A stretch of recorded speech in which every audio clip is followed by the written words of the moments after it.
আওয়ামী লীগের সাবেক সংসদ সদস্য ও শিল্পী মমতাজ বেগমকে গ্রেফতার করেছে ঢাকা মহানগর গোয়েন্দা পুলিশের গোয়েন্দা শাখা। সোমবার রাত 11:30টার দিকে রাজধানীর ধানমন্ডির স্টার কাবাবের পেছনের একটি বাসা থেকে তাকে গ্রেফতার করা হয়। মমতাজ বেগমের বিরুদ্ধে হত্যাসহ একাধিক মামলা রয়েছে বলে জানা গেছে।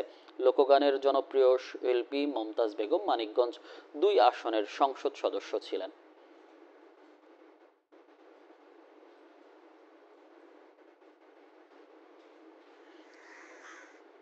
এ নিয়ে আরও জানাতে মিন্টো রোডের ঢাকা মহানগর পুলিশের ডিবি কার্যালয়ের সামনে আছেন সহকর্মী শফিক মুন্সি। সরাসরি যাচ্ছি তার কাছে।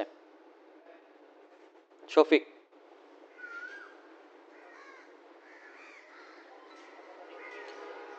পতিত আওয়ামী সরকারের সাবেক সংসদ সদস্য মমতাজ বেগমকে রাত 11:30টার দিকে ধানমন্ডির যে স্টার কাবাব আছে তার পেছনের একটি ভবন থেকে আইনশৃঙ্খলা রক্ষাকারী বাহিনী গ্রেপ্তার করেছে বলেই ডিবি কার্যালয়ের একাধিক ঊর্ধ্বতন কর্মকর্তা আমাদের বিষয়টি নিশ্চিত করেছেন। মমতাজ বেগম কিন্তু ঢাকার মানিকগঞ্জ 2 আসনের সংসদ সদস্য ছিলেন এবং সেখানকার সিংগাইর উপজেলার যে উপজেলা আওয়ামী লীগের সভাপতির দায়িত্বে তিনি দীর্ঘদিন ছিলেন। তার বিরুদ্ধে হত্যা মামলা সহ একাধিক মামলা রয়েছে বলে আমাদেরকে জানানো হয়েছে এবং আগামীকালকে তাকে আদালতে ওঠানো হবে এবং সেখানে পুলিশ তার যে মামলাগুলো আছে তার প্রেক্ষিতে রিমান্ড আবেদন করবে বলেই আমরা জেনেছি। আমরা যেটা জানতে পেরেছি যে 2009 সাল থেকে কিন্তু তিনি আওয়ামী লীগের রাজনীতিতে বেশ সক্রিয় ভূমিকায় ছিলেন এবং তিনি নবম যে জাতীয় সংসদ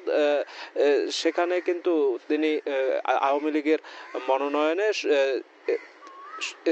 তিনি নারী যে সংরক্ষিত আসন আছে সেখানে তিনি সংসদ সদস্যের পদ পান এবং পরবর্তী এই 2 নির্বাচনে তিনি কিন্তু মানিকগঞ্জ 2 আসন থেকে আওয়ামী লীগের মনোনয়নে ভোটে নির্বাচিত হন। সর্বশেষ যে জাতীয় নির্বাচনটি সেখানে কিন্তু তিনি নিজ দলের স্বতন্ত্র প্রার্থীর কাছে পরাজিত হন বলে আমরা জেনেছি এবং তিনি কিন্তু সংসদে সাবেক যে প্রধানমন্ত্রী শেখ হাসিনার জন্য বিভিন্ন গান গেয়ে আসলে নানা সময় আলোচনা সমালোচনার জন্ম দিয়েছিলেন এবং তিনি কিন্তু এই জুলাই অভ্যুত্থানে শিক্ষার্থীদের ওপর হামলা এবং হত্যার একাধিক যে মামলা আছে সেই মামলায় দোষী হিসেবে অভিযুক্ত আছে এবং তার ব্যাপারে যথাযথ আসলে আইনি প্রক্রিয়া আগামীকাল রিমান্ড নেওয়া হবে বলে আমরা সর্বশেষ জেনেছি।